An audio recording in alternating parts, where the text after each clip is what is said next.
All right, kiddos, this is your earmuffs warning. This is not an over-the-top raunchy podcast, but I'm not afraid to use a little colorful language, as evidenced by the title of my books. So we may cover some adult topics as well, if those come up in the questions. If these are sensitive things for you, feel free to check out another podcast. It's no problem. And I also need to give the disclaimer that while I am a therapist, I'm not your therapist. Please do not use this podcast as a substitute for getting professional help. And also, please don't try to sue me. Thanks.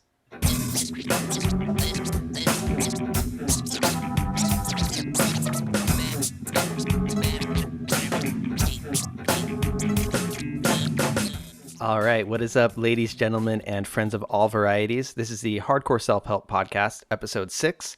I'm your host, Dr. Robert Duff. I'm a psychologist from Southern California and the author of the Hardcore Self-Help book series. And today we got another interview.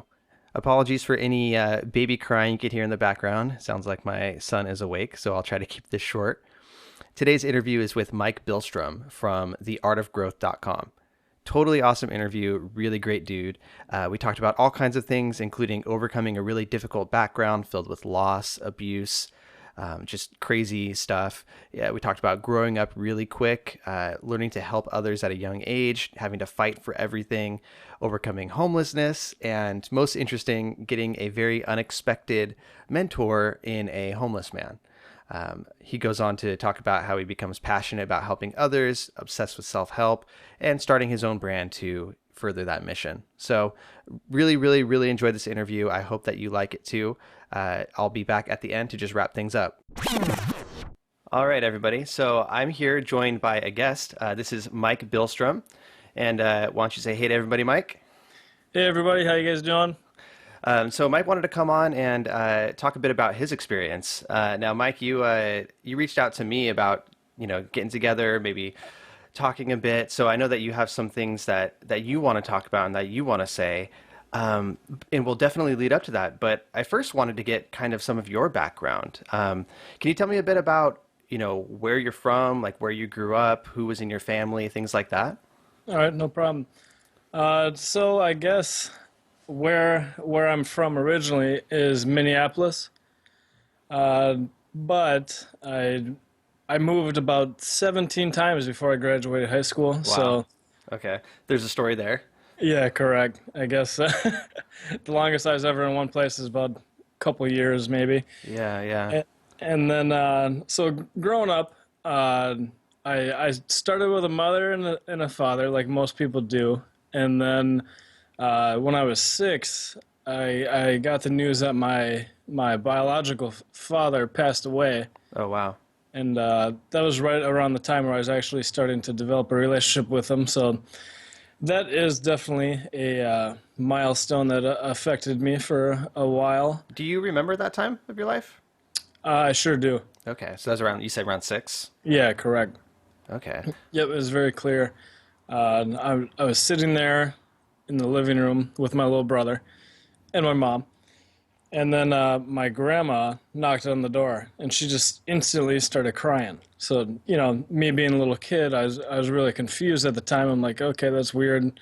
Grandma's at the door, and she didn't even hug me like she normally does. She just started crying to my mom. Yeah.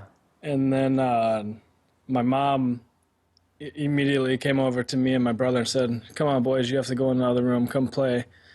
And that's all I knew for the next hour. Right. And then my mom comes and gets me, and she's still crying at this point, and she says, "Daddy's gone to heaven." Wow. And as a little kid, I still didn't really grasp it all. Right. It took a while for it to be explained to me a couple more times, and things like that. I was like, "Oh, Daddy's in heaven. Yeah, let's go see him." And just the ignorance of youth. yeah, correct. So yeah, I definitely remember that. So at that time, so you had an intact family. So you had your mom, your dad, your brother, any other siblings? Nope, just me, my mom, my dad, and my me, my mom, my dad, and my brother. But And you were all living together at that time? we were not. Okay. It was kind of like a weekend dad situation. Understood. So, so prior to that, were things pretty okay, or were things kind of chaotic at that point, before your father passed? They were very chaotic. Okay. Unfortunately, my mom had a severe drug addiction pretty much her whole life, and she still kind of struggles with it. But and that kind of led to uh, a very physically abusive childhood, and as well as mentally. What do you mean by that? By mentally? I guess what I meant by that is verbally, Yeah. or maybe it's sometimes not even verbally, just a tone or like a way she grabbed my hand, and like the one common phrase growing up is "Can't you do anything right?" Sure. Sure. And I think that a lot of people don't necessarily understand that it can come from that side too, not just the physical side, and that abuse doesn't necessarily have to be something that's outright and explicit, that it can be, like you said, more of a tone, more of a way of interacting, kind of just some assumptions that are made around the house that really put you down. right, yeah, and actually, the verbal stuff or just the overall presence affected me more so for a long time, and it still does. It's one of those things that when you get these beliefs kind of developed for you, and you don't really have a chance to use your own filter, uh, it affects you all the way through adulthood. Right. So it used to be, her saying, "Can't you do anything right?" And at some point, it becomes you asking yourself, "Why can't I do anything right?" Exactly. Yeah. Okay. So let's go back to kind of the narrative there. So after your father passed, did things change? I mean, the weekends definitely changed, Yeah. and one moment I definitely remember is that my mom had me. So my dad was murdered when. And I'm not exactly sure to this day over what, but I remember on the news, my mom had me sit down and watch the news as my dad was being drug out of the river. And I remember very clearly a body on a stretcher covered in a blanket being carried up the riverbank. It's Wow. still in my mind to this day. Yeah. Wow. Okay.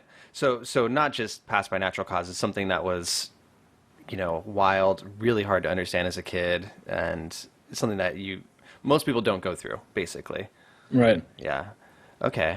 What were you like as a kid? Your attitude, your, behavior, were you thinking about being an astronaut and stuff like that, or were you different than other kids? Let's see. Well, let's see. Up until that point, I don't have a ton of memory. I just remember that I was very open to kind of helping other people. I guess that was kind of Hmm. always in my heart. Uh, my first Christmas, we had a little kindergarten party, and this kid didn't get a gift. So I remember very clearly I gave him mine, Oh, and it seemed very natural for me. But everyone, I remember my teacher making it a big deal, and like so I was positively kind of I felt significant sure. for that moment from my teacher, and I didn't know why. So Yeah. Was your brother older or younger? younger, Okay. about 3 years younger. Uh-huh. And so did you have to watch out for him? Yeah, all the time. Mm-hmm. And I did have a stepdad come into the picture about a year later at that point, Mm. and then life kind of just accelerated from there. Yeah. So, let's let's kind of try to connect the dots here. Obviously, you wanted to come talk about some of the things that you've been through, some of the things that have stuck with you. You've struggled with some things, right?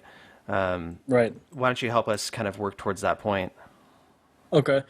Let's see. So I moved out when I was 15 on my own, and I was actually my mom was able to sign a document with the school and county saying that I was able to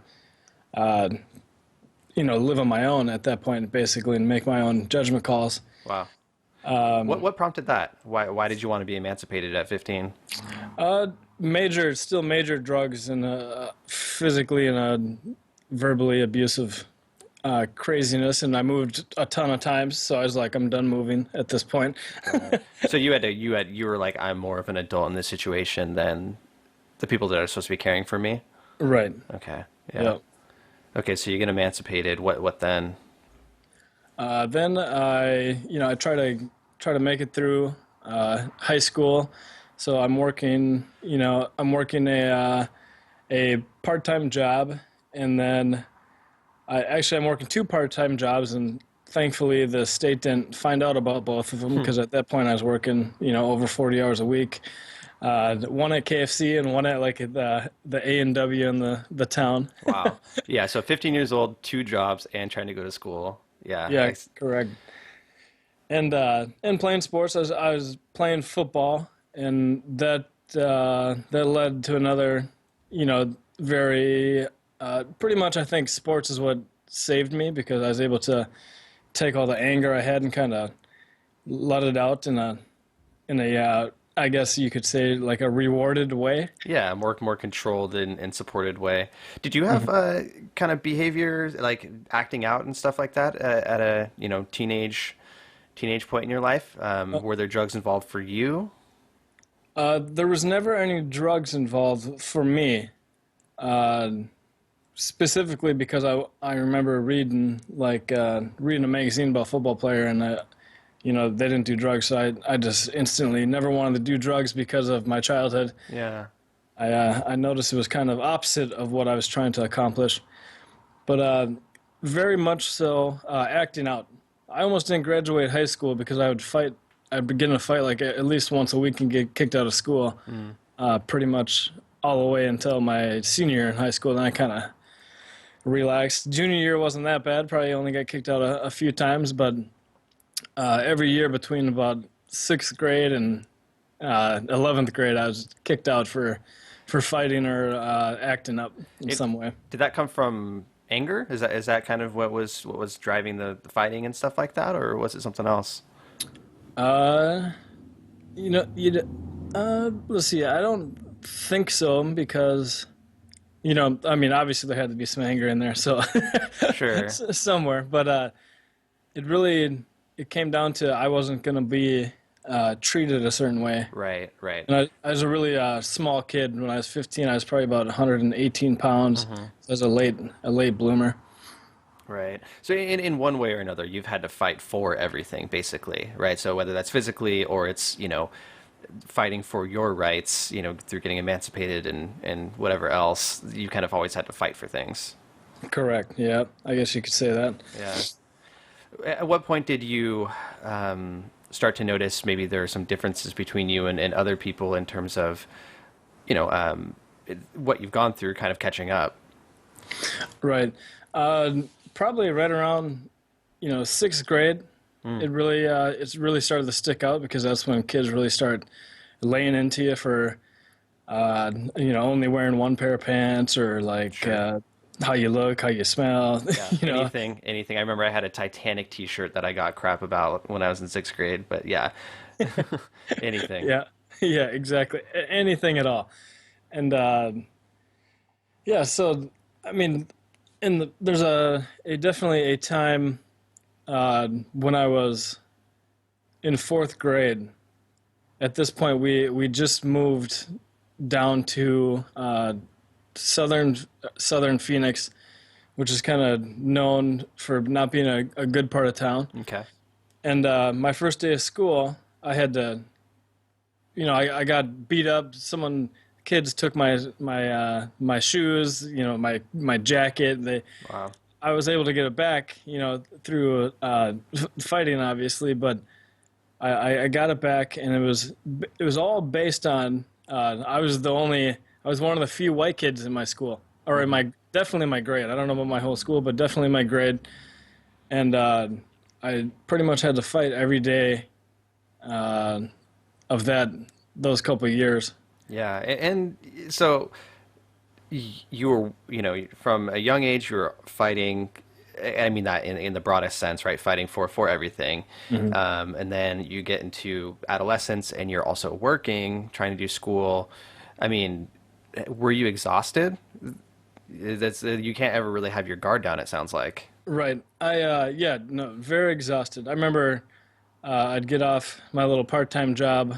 So I'd get done with football practice, and about 4 or 5 o'clock, and I'd go directly to KFC and work till about 11:30, and then I'd walk home. And I remember being home about 12:30 every night, just exhausted, but unable to sleep, unable to quiet my mind, Mm-hmm. Mm-hmm. just with the daily worries. Yeah. So I mean, there's obviously it sounds like a bit of maybe anxiety in there when you talk about the kind of worries that don't go away and things like that. And at that point, I was renting a room from a 23-year-old that had a lot of uh, a lot of drug addicts in and out of the house, and basically the same environment that I grew up in, Yeah. except except for I wasn't being verbally or physically abused. Right, right. But all the environmental things or the cues and triggers and everything, it's like, oh, just like home. Yeah, exactly. Okay. Comfortable in an odd way. Yeah, yeah. There's a lot of that, I bet. People who, go through difficult times or people who, become depressed. There's a certain morbid comfort in the things that are familiar, but still not positive. Yeah, exactly. Okay. And you had mentioned that there was some homelessness as well. Was there? Did you live on the street at a certain point? Yeah, when we went to Arizona, I found out now, in looking back, all the dots are connected. I Sure. can reflect as an adult and understand what was going on. But we were living on the streets of Phoenix. I remember Van Buren, and I remember a Broadway, and I remember hanging out in Circle K parking lots Mm, and going to the park, and like I remember all these things that uh, you know there's a weird way when you're a kid you're able to focus on the now, yeah. and you're able to appreciate playing basketball throughout the day, and you're not really worried about like where you're gonna sleep. Yeah, But that's your normal. That's your normal, and that's your everyday. hmm and that's really those couple years is really where a ton of my you know bad memories, growth memories, like those couple years are definitely where my life changed, kind of like internally. Yeah. Tell me about that. Okay, so this is so this at this point this is the second time that we're moving to Phoenix. The first time was with my stepdad, and it was after a little quick vacation that my mom took, and she's like, "We're moving to Phoenix, and you're coming with me, or I'm gonna go by myself." So my stepdad's like, "All right, let's go." So we went down there, and then my mom's drug habit really kicked in. My stepdad's drug habit really kicked in, but he was uncomfortable being away from the town he grew up in his whole life, so he decided to move back to Minnesota. Uh, at that point, we went with him, and but my mom, within a year, just said, "I'm moving back to Arizona," and so we go back to Arizona, and I remember specifically being in the driveway, my stepdad telling me, "You're the man of the house now, Mike. You're the man of the house. You got to take care of mom and Phil." How old were you? I was 9. Okay. Yeah. Yeah, and I took that duty very seriously. Sure. At 9, I'm like, okay, I'm the man of the house. Yeah. Yeah. And so we go down there, back to Arizona, and immediately, uh, we got an apartment basically right away, but we lost it within a few months because of mom spending all our money on drugs. And then so we were living in a van for a little bit, and then we lose the van, and then we're living on the street, and then just kind of wandering around, just daily survival. Uh, and I remember my mom would be coming down from drugs, and she'd start blaming me for the whole situation. I remember just crying my eyes out about like I'm supposed to be the man in the house, and I can't get this figured out, and we don't have a home and stuff like that. In what way would she blame you? Like what's some of the words she would use? She'd use like stuff like, because you can't take care of anything, Mike. That's why we can't find a house. Or when we first lost our apartment, you made me lose the apartment. But Did she kind of frame it as if she was using drugs because of you or because of the family as well? nope, she never Okay. never mentioned drugs at all. Yeah. Actually, But so a 9-year-old being told this is your fault, not being able to see with the hindsight that you do now, that was you probably took that to heart. yeah, no, very much so. Because especially when I left, my dad told me I'm the man of the house, and I didn't really know what that meant, but I knew it was supposed to be like the protector and the provider. So we're kind of going through that, going through the motions, and then this one guy let my mom and me and my brother stay there for a night, right? So we're sitting there, and I wake up, and my mom isn't there in the morning, right? It's just me and my little brother. We wake up looking for mom. She's not there, and the guy that it was an older gentleman. I just remember white hair. So we wake up. She's like, "Yeah, your mom's not here. I don't know when she'll be back." Blah blah blah. I'm like, okay, we'll just play in the backyard. We did our little kid thing for most of the day. So this went on for night after night after night, probably about a week later, and so this is a night where it really gets intense. Okay. So Yeah, go so for it. so me and my brother are sleeping, right? I wake up just kind of intuitively. I don't know why, but then I open my eyes, and then that old creepy guy is standing at the edge of the bed, right? So at this point, he's just looking at me. I'm like, okay, that's a little weird, Yeah. and he leaves the room. So I'm like, okay, that's weird. Like just something in my Something is little off. something is off. And I wake up Phil. I say, Phil, we gotta go. And he's like, what do you mean? I said, let's just go. Let's go play in the park, and I'll explain everything to you later. Yeah. In my little kid way, right? Just come on, let's go. So I sneak out the window with my little brother Phil, and we just play in the park all day long, right? Right. Nighttime comes, we got nowhere to go. All the kids are going home, so now the reality's starting to hit in. Okay, I have to be the man in the house, but I don't have a house. Yeah. So we end up that night sleeping in a tube slide throughout the night. You know those little tube Wow. slides in the park? Shit. Yeah, I know exactly what you mean. And in the middle of the night, like we're in a really bad neighborhood as well. So there's like people talking about like who they're gonna. There's like people in the park that don't know we're there, and they're like, "Oh yeah, who we're gonna shoot? We're gonna go get his ass." Blah blah blah. Right. So I'm just like, okay, this is not good. Make it through the night, and I just remember telling Phil everything's gonna be okay. We'll just stay here tonight. We're gonna play again tomorrow. So we wake up, start playing, and then we go over to this little wooded area in our little exploration, right? And it's right behind a grocery store, and there's a couple homeless people back there with a fire, and they're just having a good time telling stories around the fire. And Sure. so we end up hanging out with this old homeless man, and this old homeless man changed my life forever, but I didn't know it at the time, right? Wow. Okay. So, yeah, tell me about it. How do you change your life? Okay, so in this area, there's a lot of homeless people. So there's kind of dumpsters behind the whatever grocery store it was, and the adults they couldn't shimmy through the hole to get the food that just expired last night. Oh, yeah. Me and my brother were small enough, so I'm Fair. taking my brother, and I'm holding him by his feet, and I'm dipping him down into the Wow. dumpster, Yeah. getting food, right? And this shit, I'm totally oblivious to it at the time. Yeah. And I'm just trying to like do something. So I'm like getting the food, I'm bringing it back to the homeless guy, and he's like giving me all these, good job, man. Oh yeah, we're gonna eat good tonight and stuff. So They went on for a few days, but then one day they welded that hole shut in the dumpster. So I go back, all sad. My form of significance is gone. Sure. It's So, you're defeated again as the man of the house, so to speak. yep, exactly.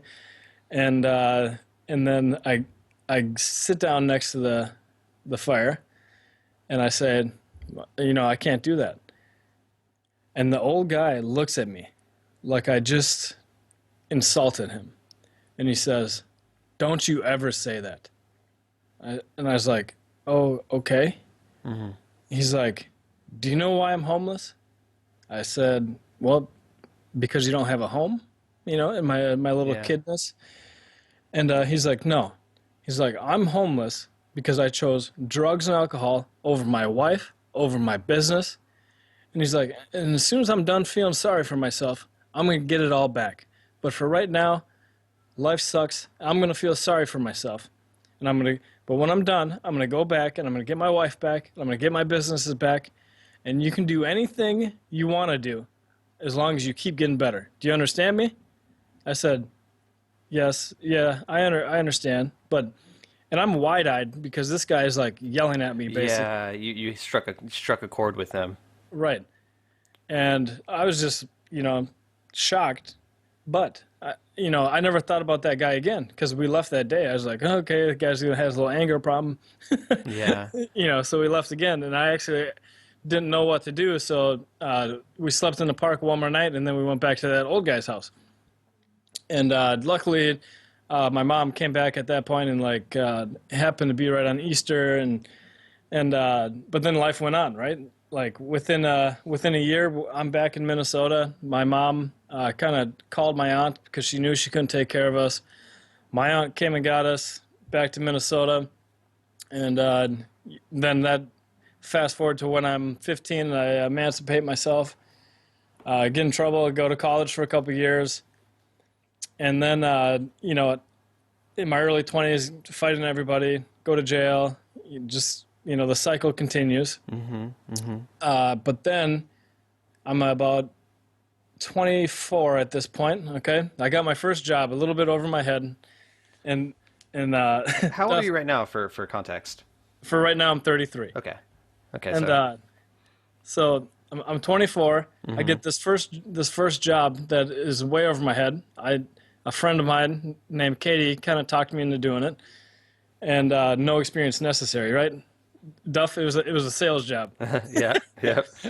Now, can you picture a kid with low self-esteem, doesn't like rejection, in a sales job? Yeah. So that was probably a little frustrating, little like I can imagine. I can just imagine. Yeah, complete failure. Well, not a failure, but complete. I wanted to quit every other day. I was on the verge of getting fired within the first 3 months of my life, or my professional career per se. Right. So, all right, now depression kicks in, really bad again, and I'm just paralyzed. Right? What's your depression like? So, people hear depression, they may think one thing, but in reality, it's very different for everybody. So what is yours like? All right. So, uh, my depression. Oh, I mean, there's two different phases. There's a then depression and then a adult, like a more mature depression that I'm more aware of. But before I was aware of it, it's just repeated thoughts of you're not good enough. There's no point in trying. You can't do anything right. And this is all kind of in the back of your mind. You're not really aware of the thoughts, but it's just like repeating, a repeating feeling of like hopelessness, and then you look for all the references to prove yourself right. Right. Everything that you go through or everything that happens to you, throw it into that pile. It's just kind of more evidence of those things being true. Right. Like, oh, look, you failed at this, you failed at that, you failed at this, you screwed up this relationship, now you're screwing up this. Or of course you did. Yeah, of course. Right. Because you're not good enough, you can't do anything right. There you go. Yeah. And it's very, when you're unaware of it, it's very hopelessness. You're just sitting there and you have really, you don't know if you should be on Earth anymore. Did you get close to harming yourself at any point? Yeah, I mean, there was many times throughout my childhood, and at that point, I was thinking, there's a train tracks right behind my house. I, I was thinking a train would hit me, and there would be no problem. But I tried that once as a little kid, and I jumped off the track. So I was thinking, that's not going to work. You can't even do that right. So, Wow. Yeah, I've heard that a lot actually from people talking about times they've been thinking about committing suicide, but there's almost their depression saves them in a way that you either aren't motivated enough to go through with it, or that which is what you said, you can't even do that. So then you kind of get stuck. You're alive, but you're stuck even yeah, harder. you're stuck in bed and you're dead inside, pretty much. Like just the same feeling over and over and over, and you don't know how to shake yourself out of it. What kept you around? What kept you alive? Well, one day, and I'm living, on my own, just with a random roommate that I met somewhere. But I was driving home after really considering quitting because I didn't want to get fired. I was like, if I quit before I get fired, that's better. So I'm driving home. I'm 24. I'm thinking, man, the thoughts start, and like the depression is in full force. I'm like, I'm gonna quit. And then that's when it hit me. Don't you ever say that. Oh, yeah. The homeless man out of nowhere, never thought about him again, comes back into my life. Did you get to hear it in your head? I heard it in my head, and I heard, you can do anything you want to as long as you keep getting better. I was like, okay, that's weird. Like, how do you get better at sales? Like, nobody's teaching me. They kind of throw you to the wolves. I'm like, okay. And at this point, cheated my way through high school, barely scratched by. In college, I was finding ways to cheat instead of study. And like, I just hated school, right? I went to Right. college just to play football, and that's it. And I'm passing by a Barnes& and Noble. I'm like, well, shit, I might as well see if they have a book on it. So I go in, buy my first book ever. Do you And remember what it was? yeah, it was actually called The Best Damn Sales Book Ever. Okay. Yeah. And the only reason I picked it, I didn't know what a good book was, right? The only reason I picked it because there was a show that I used to watch called The Best Damn Sports Show Ever. Sure. Yeah. Uh-huh. So I was like, oh, okay, catchy title. That must be good. So I Yep. grab it, and I read it, first time ever. And I'm dyslexic, so it takes me, probably a month to make it through this little 100-page book, 150-page book. And that's like nonstop reading every night, reading during work. And but to sum it up, I started doing what it said in the book, and I started getting better. Right, right. So at that moment, it was just what's in front of my face and how can I get better at that? Right. And I started getting really good at it, and I became one of the top salesmen. And then that's when the journey started. From then, I bought another book, another book, another book. I constantly was getting better, all because you can do anything you want to do as long as you keep getting better. Why do you think that of all the times for it to pop into your head, right? That mantra sort of that you internalized from this homeless guy. Why then? Like why did it happen at that moment for you? You know what? It's still a mystery, but I feel like I've always had like this little desire to be good at something. Mm-hmm. And I didn't know if I could be good at it. I think that mantra just kind of scared the shit out of me, and it made an impact on me. So I'm like, okay, I'm gonna try that, and I tried it, not knowing what else to do, Yeah. and it started to work. I think maybe that's kind of it, that you didn't know what else to do. It sounds like you were kind of at the end of your rope at that point, because you had a opportunity that sounded kind of like a golden opportunity for this work, and then it became just another one of those things on that fire of your depression and your self-doubt. And maybe it was kind of just sort of a breaking point for you, if not for this mantra that popped up at the right time. We have really interesting subtle defenses that come and help us, and I think there was something there that just kind of prompted, this is the time that it needs to happen, or else, dot dot dot. Right. It's It was like a little nudge on my shoulder, but a very intense nudge because that guy screamed at me. But Right, right. Yeah, maybe yeah, he needed to. yeah. I mean, and it's funny, right? Because people always say when the student's ready, the teacher will appear. Yeah, You no just kidding. don't you don't expect the the teacher to be eating, 1 day expired food in the middle of Looking the all middle of crazy a and screaming at you. Yeah. yeah, exactly. So that's kind of that's a, if I'm hearing it right, that's a turning point for you, right? You picked up this book. That was the first time that you took this mantra and applied it. You did something for yourself and you saw an effect from it. Right. Yep. I tried something, not knowing what else to do. Things started working. It's not definitely not an instant process. No. It's still a struggle with doubt and anxiety and like rejection and all the stuff that's still there. But it definitely that's where life completely turned around. Yeah, you learned a lesson that's contrary to the lesson that you've been teaching yourself or hearing, from these people in your life, right? What you've been learning is that when I do things, they don't matter because they still turn out bad. And what you learned from this was I can do something and cause a positive effect. So it's totally the opposite of what you've been learning. Right. Right. All of a sudden, I felt a sense of responsibility. Mm. Uh, like it's my because this remember the homeless guy said it was my choice. It was my choice, and I'm going to get it all back. And I just remember thinking, okay, there's a sense of responsibility, and if something's going to happen, I'm going to keep doing what I just experimented with because it worked, and I feel better because I feel like there's all of a sudden hope.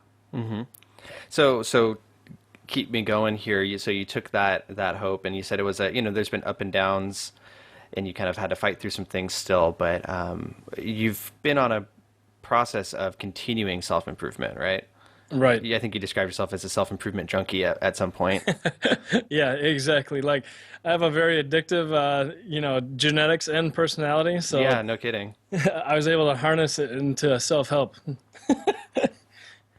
What would you so to people who are similar in certain ways to you in that maybe they have trouble like reading, like you said, you've had some dyslexia, you've up until that point really not seen a point in diving into quote unquote self-help.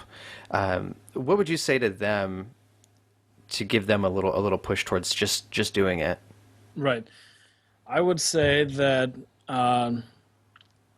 there comes a time where you have to really internalize, everything.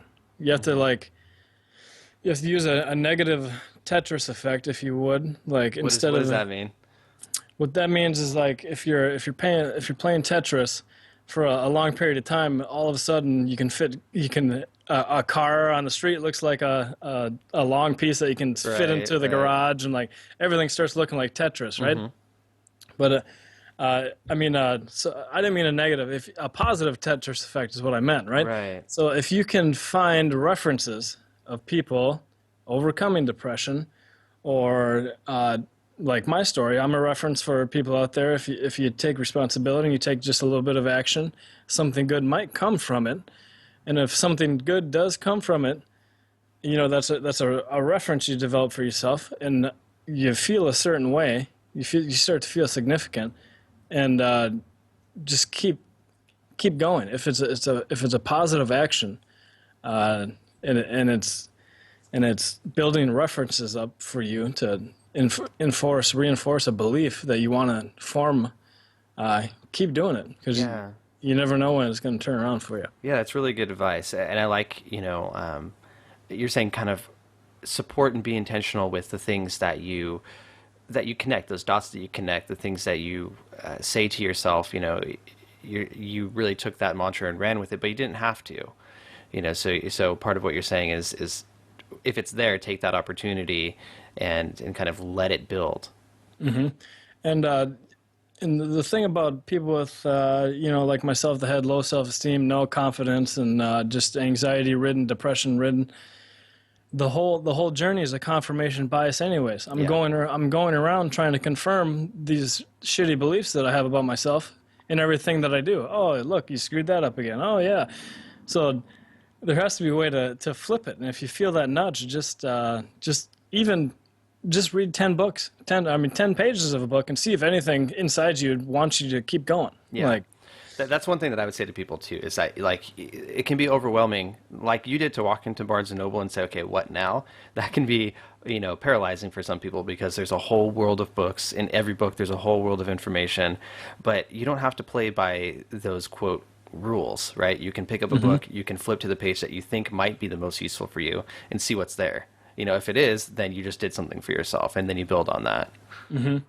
and once you get momentum, it's especially when you're seeking, you really want to feel significance, you want to feel good. Like, if you can find something to grab onto, go with it, because it snowballs when you have a desperate need for significance, and you can turn it into positive. Just go with it. Don't fight it. So how are you channeling, you have I'm hearing kind of this tone of, you subverted some of the, what could be negative tendencies of yours, right? A tendency to fight, a tendency to need approval or feel special, things like that, that could take a negative, and have in the past taken a negative turn, but you've kind of used them in a positive way. So how is that playing out for you now? So, I was able to climb the sales ladder, I guess you could say, and I got to a point where I was VP of Sales and Development for a larger franchised model company. Wow. And I realized I wasn't happy doing that. What weren't you happy with? I wasn't happy with the fact that somewhere inside, I want to help people. Yeah, and that's been there since you were very young. Right. Yeah. And I tried to fight it because I got good at sales. I'm like, oh, I'm going to be a sales trainer. Oh, I'm going to teach people this. I'm going to teach people that. But none of it was fulfilling for me. So what then? So I quit the job. Wow. So how did you find the courage to do that? I mean, that's, you're leaving something good. Right. And I'm leaving, and this might go back to childhood, right? I'm leaving something very stable. And I was okay with it. Yeah, you're like, this is too normal. I need a little bit of a whirlwind here to feel comfortable. Yeah, I'm like, let's shake it up a little bit. Let's mentally, let's be on the street day to day. Well, that's pointing to something really important, though. When people hear like trauma or things that you've been through, people think of PTSD, post-traumatic stress. But there's this whole other side of the coin, which is post-traumatic growth, where you use those themes, those things that you've learned, and apply them in a more positive way, right? So what you've gained from your chaotic past is a tolerance for chaos and a familiarity with it and a comfort in it. And it sounds like that's helped you in some ways too. It's definitely helped me, if you will, the upside of stress. Yeah. Right? So the upside of stress is that, you can harness that for the good. But at the same time, right, as soon as I'm about to level up, a lot of times, I have it under control now, but as soon as a lot of times when I'm about to level up, I need to find a way to shake it up. Right. So that's a tendency that you've needed to catch yourself on, is when things start to get to that point, you notice that you're looking for an exit. Right. I'm uncomfortable, and I need to make sure that I'm comfortable. Yeah. In an odd sense, Yeah. So how are you helping people now?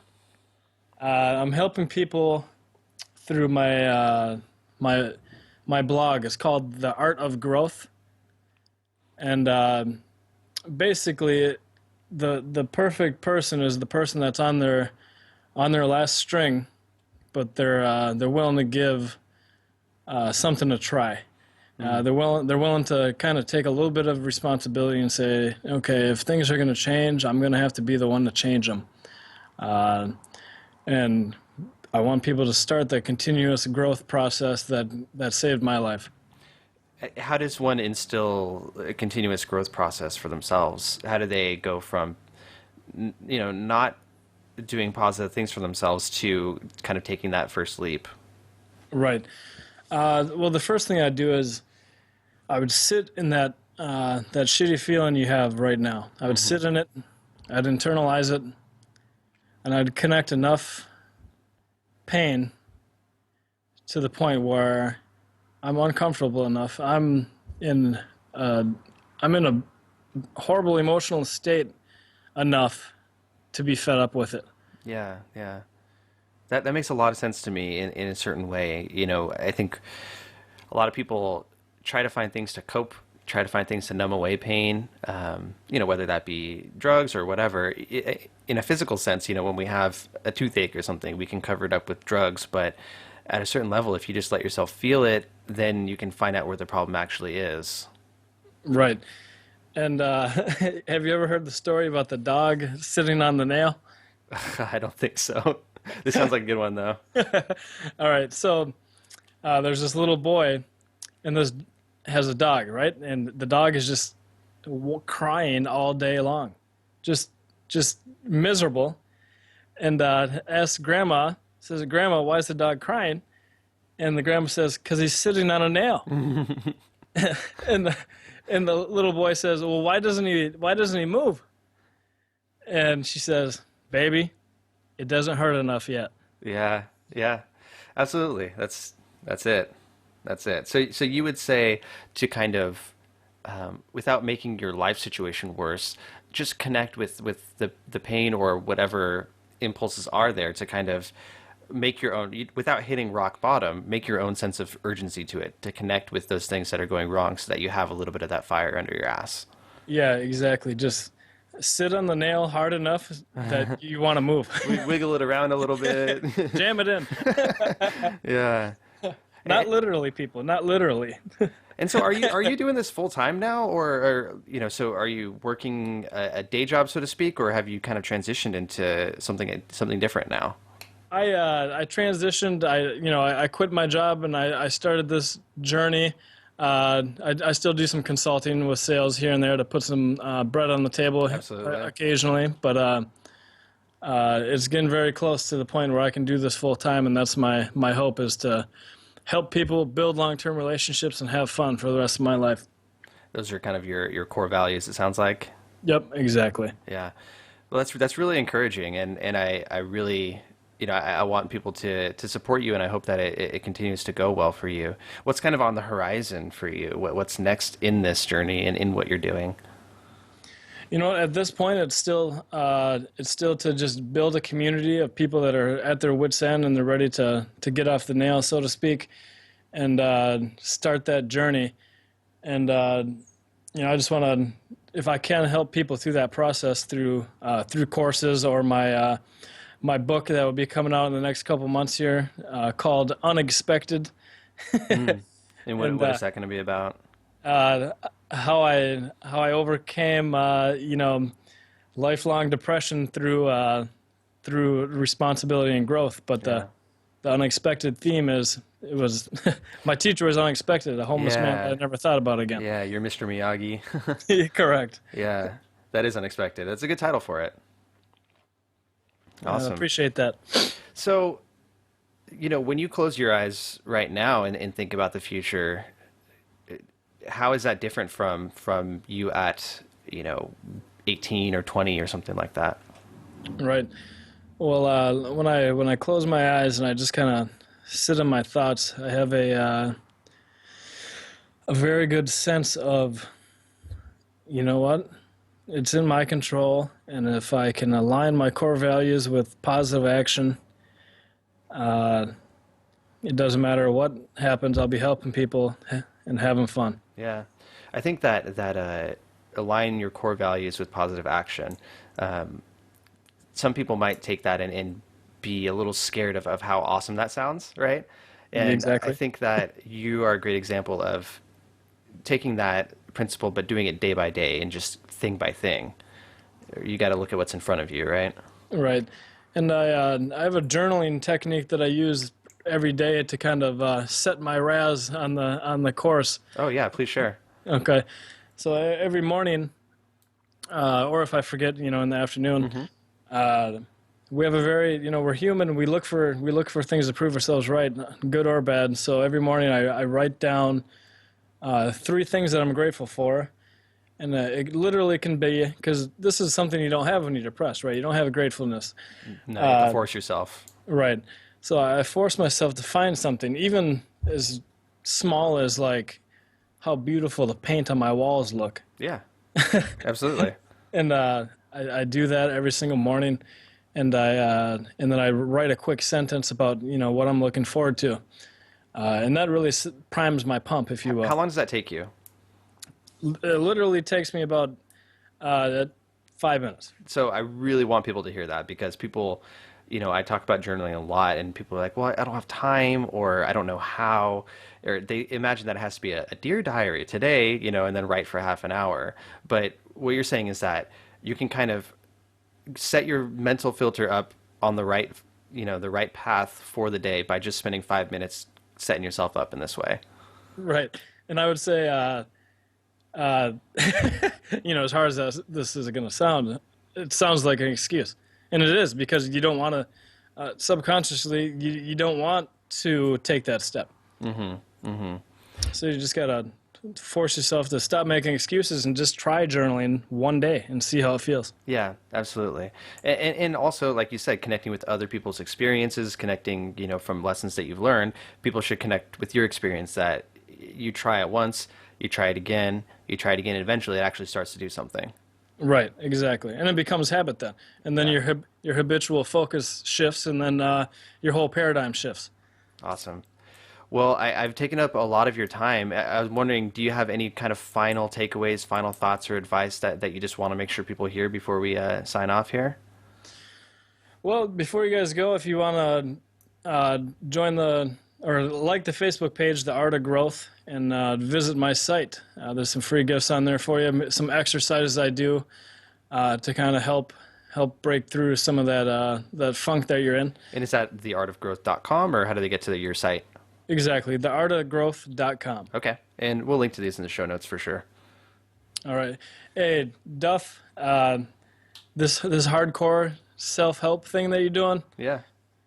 literally, bud, you could be saving lives, because you're talking like a human, and people are depressed. And we talk like we're human. Yeah, absolutely. Thank We don't you, want to man. jump. We don't want to jump into a textbook. So I really appreciate what you're doing, and keep it up. You're making a huge difference. So Hey, thank you, man. I really appreciate that.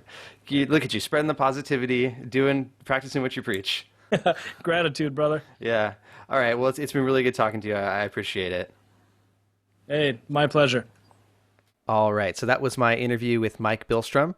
Again, his website is theartofgrowth.com. He's going to be releasing his book Unexpected quite soon. And you could also find him on Facebook. Just look up The Art of Growth. Mike, if you're listening, thank you for being on the show. It was a real pleasure to have you. Really proud of you and proud of what you're doing. Guys, check him out, support him, all that good stuff. And feel free to share this show. Share it on Facebook, share it on Twitter.